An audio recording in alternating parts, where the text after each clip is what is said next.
മന്ത്രിക്കുന്നതാണ് മന്ത്രം എന്ന് പറയുന്നത്. അതിൽ നിന്നാണ് നമ്മളുടെ ഇപ്പോൾ നമ്മൾ പ്രകൃതിയെ നമ്മൾ ആരാധിക്കുന്നവരൊക്കെയാണ് ഭാരതീയർ. പ്രകൃതിയെ നമ്മൾ ആരാധിക്കുന്നവർ, പ്രകൃതിയിൽ നിന്നാണ് ഇതെല്ലാം എന്ന് പറഞ്ഞു. ഓരോന്നിനെയും നമ്മൾ ആരാധിക്കുന്നുണ്ട്. എന്തുകൊണ്ടാണത്? പഞ്ചഭൂതമാണ് അതിനകത്തുള്ളത്. പഞ്ചഭൂതങ്ങൾ ഇപ്പോൾ വെള്ളപ്പൊക്കം വന്നു പറഞ്ഞു, നമുക്ക് എന്ത് ചെയ്യാൻ പറ്റി? തടയാൻ പറ്റിയോ?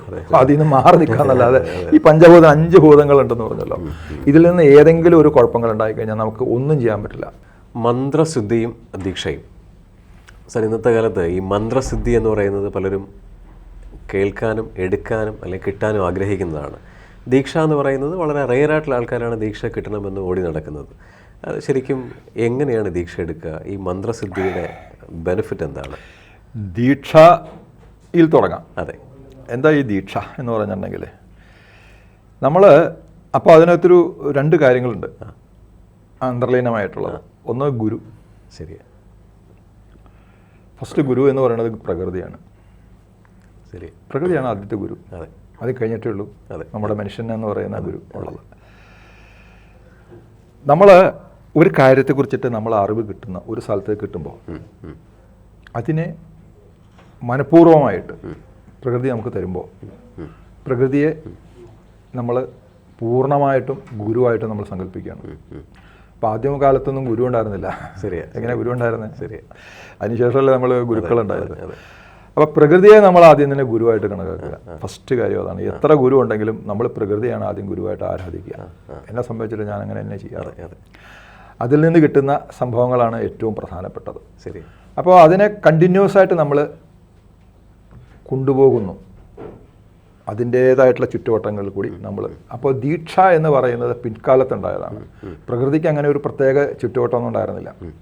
പ്രകൃതിയിൽ നിന്ന് നമുക്ക് എടുക്കുന്നതെല്ലാം തന്നെ നമ്മൾ അതേ രീതിയിൽ തന്നെ പല രീതിയിൽ. ഇപ്പോൾ അത് ഉദാഹരണത്തിന് കാട്ട് പ്രദേശവാസികളുടെ അടുത്തേക്ക് പോയിട്ടുണ്ടെങ്കിൽ അവർക്ക് ഭയങ്കരമായ മന്ത്രപവറുണ്ട്. മന്ത്രത്തിൻ്റെ കാര്യങ്ങളും കുതന്ത്രങ്ങളും മന്ത്രങ്ങളും എന്ന് വെച്ചിട്ടുണ്ടെങ്കിൽ ഒരുപാട് പോസിറ്റീവ് നെഗറ്റീവായിട്ടുള്ള ഒരുപാട് കാര്യങ്ങൾ ആചാര അനുഷ്ഠാനങ്ങളുണ്ടായിരുന്നു. അതിൽ നിന്നാണ് അത് പ്രകൃതിയിൽ നിന്ന് വന്നേക്കുന്നതാണ്.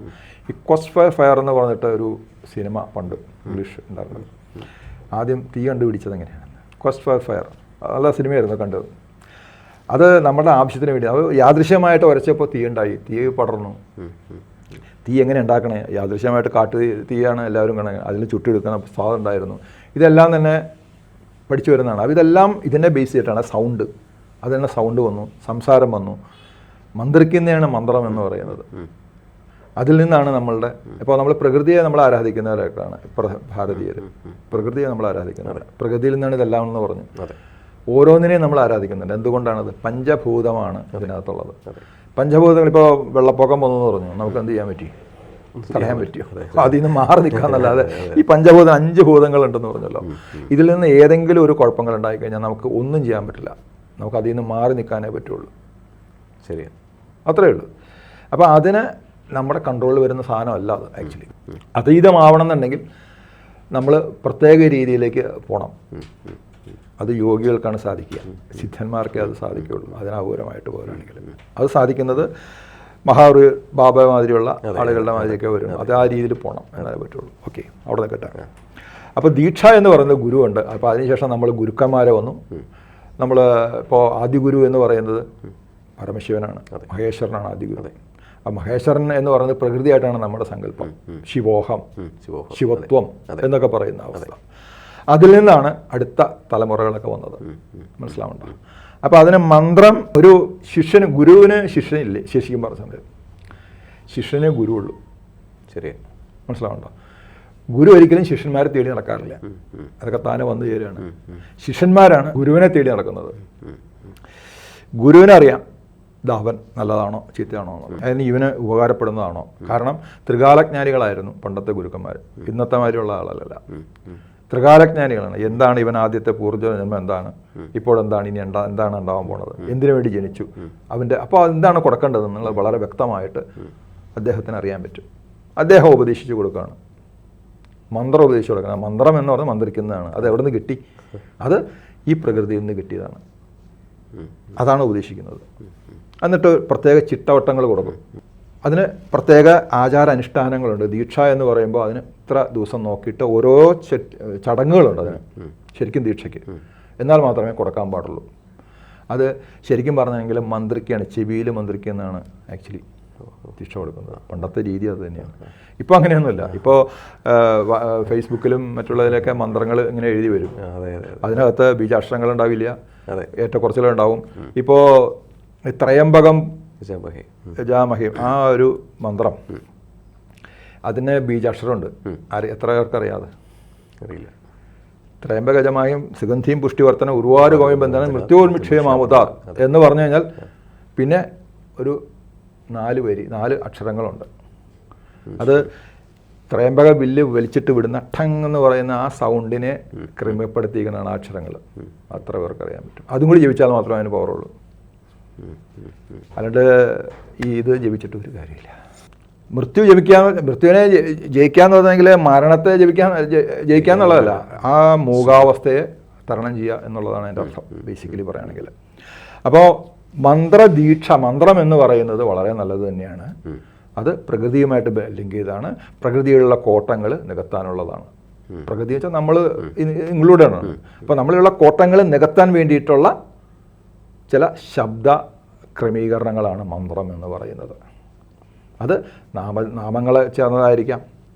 ഇപ്പോൾ ഈ പറയുന്ന സുഗന്ധിയും പുഷ്ടിവർത്തനം ഇതെല്ലാം എന്താണ് പറയുന്നത്? ആക്ച്വലി അതിലേക്ക് നോക്കിക്കഴിഞ്ഞിട്ടുണ്ടെങ്കിൽ എല്ലാം നല്ലതിന് വേണ്ടിയിട്ടാണ്. ഗായത്രി നോക്കൂ, എല്ലാം നല്ലതല്ലേ? അതിനകത്ത് എഴുതിക്കണ എന്തെങ്കിലും നെഗറ്റീവായിട്ടുണ്ടോ? ഇല്ല, എല്ലാം നല്ലതിനായിട്ടാണ്. അപ്പോൾ അത് ഉദ്ദേശിക്കണത് നെഗറ്റീവല്ല, പോസിറ്റീവാണ്. നെഗറ്റീവിനെ കളയാൻ വേണ്ടിയിട്ടുള്ളതാണ്. മനസ്സിലാവുണ്ടോ? അപ്പോൾ അതിനെ ദീക്ഷയായിട്ട് ദീക്ഷ കൊടുക്കുകയാണ്. ഇപ്പോൾ സന്യാസ ദീക്ഷ എന്ന് പറയുന്നു. സന്യാസിക്കാനായിട്ട്, സന്യാസി എന്ന് പറയുന്ന അർത്ഥം തന്നെ ഡിഫറെൻ്റാണ്. ഇതിനകത്ത് ഉള്ള സകല ഇതിനെയും നിർവികാരമായിട്ട് എല്ലാം, അതായത് വിറ്റ്നസ് ചെയ്യാന്ന് പറയുക, ബേസിക്കലി വിറ്റ്നസ് ചെയ്യുക. എന്തിനേയും ഞാൻ പ്രത്യേക രീതിയിൽ എനിക്ക് കാണാൻ പറ്റുന്ന അവസ്ഥയാണ് വിറ്റ്നസ് ചെയ്യുക.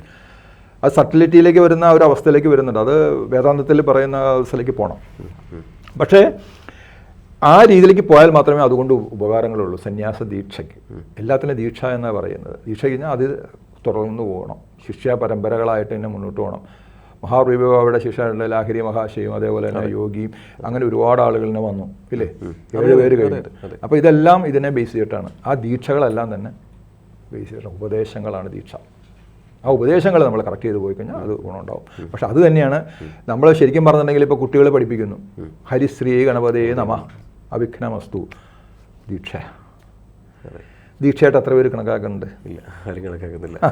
ഇപ്പോൾ മനോരമ ഓരോ ചാനലുകൾ ഓരോ എടുത്തിട്ട് വലിയൊരു എന്താ പറയുക പൈസ ഉണ്ടാക്കാനായിട്ട് കുറേ ആളുകളിരുന്ന് ചെയ്യുന്ന സംഭവങ്ങളാണ്. ശരിക്കും ഇതൊരു ദീക്ഷയാണ്. കുട്ടികളെ കൊച്ചിൻ്റെ നാക്കിൽ എഴുതുന്നത്, നാക്ക് സരസ്വതി, അതിലേക്ക് എഴുതുകയാണ്, സ്വർണം കൊണ്ട് എഴുതുകയാണ്. ഏറ്റവും ഉത്തമമായിട്ട് പെർഫെക്ഷനാണ് സ്വർണം എന്ന് പറയുന്നത്. ശരി, അല്ലെങ്കിൽ എഴുതുന്ന ദീക്ഷ കൊടുക്കുകയാണ് ചെയ്യുന്നത്. എൻ്റെ എനർജിയാണ് ഞാൻ കൊടുക്കുന്നത്. അങ്ങനെ എത്ര പേര് കണക്കുണ്ട്? അതാണ് ദീക്ഷ. അപ്പോൾ ദീക്ഷ, മന്ത്രദീക്ഷ എന്ന് പറയുന്നത് ഇതെല്ലാം പെടുന്നതാണ്. മന്ത്രിക്കുന്നതാണ്. മന്ത്രം ഉറക്കെ ചെല്ലാനുള്ളത് ആവശ്യങ്ങളുണ്ട്. കാരണത്തിനെങ്കിൽ അതിനകത്തൊരു ഒരു പ്രൊസീജിയറുണ്ട്.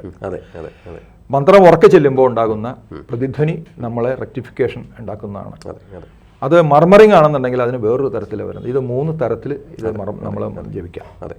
അതിന് അതിൻ്റേതായിട്ടുള്ള ഗുണങ്ങൾ. ചില ക്ഷേത്രങ്ങളിൽ ചെന്ന് നോക്കൂ, ഭയങ്കര സൗണ്ടിൽ ചിലക്കാണ്. ചിലരൊന്നും ജപിക്കില്ല, ചിലരുടെ കാണിക്കും. ചില അത് അതിൻ്റേതായിട്ടുള്ള രീതിയാണ്. അത് കാരണം എനർജിയുടെ ഒരു പ്രത്യേക ഇതാണ്. ഇപ്പോൾ ഏറ്റുമാനൂർ പോയി കഴിഞ്ഞാൽ ഏറ്റുമാനൂർ ഒന്ന് ആലോചിച്ച് നോക്കൂ, അവിടെ ഏറ്റവും കൂടുതൽ എന്താണ് ശരിക്കും അഘോരമന്ത്ര സ്വരൂപിയാണ് അദ്ദേഹം. അഘോരമന്ത്രത്തിൻ്റെ അഘോരമന്ത്രം വേറൊരു രീതിയിലാണ് അവിടെ ജീവിക്കുന്നത്. മനസ്സിലാവുണ്ടോ? അപ്പോൾ എല്ലാ ക്ഷേത്രങ്ങളാണെങ്കിലും ശരി, പിന്നെ പള്ളികളാണെങ്കിൽ ഡിഫറൻ്റ് ആണ്. അത് തന്നെ വേറൊരു തരത്തിലാണെന്ന് മാത്രമേ ഉള്ളൂ. മനസ്സിലാവുണ്ടോ? അപ്പോൾ ഇത് മന്ത്രിക്കുക എന്ന് പറഞ്ഞ ഉപദേശവും ഇത് തന്നെയാണ് പറയുന്നത് കേട്ടോ. അപ്പോൾ അത് മുന്നോട്ട് കൊണ്ടുപോയി കഴിഞ്ഞാണെങ്കിൽ ഗുണം തീർച്ചയായിട്ടും ഉണ്ടാവും. പക്ഷേ അതിൻ്റെ പോസിറ്റീവ്നെസ് മനസ്സിലാക്കിക്കൊണ്ട് വേണം ചെയ്യാനായിട്ടെന്ന് മാത്രം. സന്തോഷം. ഈ മന്ത്രസിദ്ധി അല്ലെങ്കിൽ മന്ത്രത്തിൻ്റെ ഉച്ചാരണം, നമ്മൾ ഏത് മന്ത്രമാണെങ്കിലും പ്രോപ്പറായിട്ട് ഉച്ചരിക്കുകയാണെങ്കിൽ അതിൻ്റെ റിഫ്ലക്ഷൻ നമ്മുടെ ബോഡിയിലേക്ക് വരുമെന്ന് പറയുന്നുണ്ട്. അപ്പോൾ എല്ലാവർക്കും ശരിയായ രീതിയിൽ മന്ത്രോച്ചാരണം ചെയ്യാൻ പറ്റട്ടെ. അതിലുപരി നല്ല ഗുരുവിൻ്റെ ഭാഗത്തു നിന്നും നല്ല ദീക്ഷകളും എന്താ പറയുക ശരിയായ രീതിയിൽ അത് ഉപയോഗിക്കാനും പറ്റട്ടെ. നന്ദി, നമസ്കാരം. ജ്യോതിഷമോ വാസ്തുവോ പൂജയോ നിങ്ങൾക്ക് ആവശ്യമുണ്ടോ? ഈ താഴെ കാണുന്ന നമ്പറിൽ വാട്സപ്പ് ചെയ്യൂ. നിങ്ങൾ ചെയ്യേണ്ടത് ഇത്രമാത്രം. ഈ നമ്പർ നിങ്ങളുടെ മൊബൈൽ സേവ് ചെയ്യുക. അതിനുശേഷം ഞങ്ങളുടെ നമ്പറിലേക്ക് വാട്സപ്പിലേക്ക് ഹായ് അയയ്ക്കുക. ജ്യോതിഷ സംബന്ധമായ എല്ലാ ആവശ്യങ്ങൾക്കും ABC മലയാളം നിങ്ങളോടൊപ്പമുണ്ട്. ജ്യോതിഷവുമായി ബന്ധപ്പെട്ട എല്ലാ വിശേഷങ്ങളും നിങ്ങളിലേക്കെത്താൻ ABC ജ്യോതിഷം സബ്സ്ക്രൈബ് ചെയ്യുക.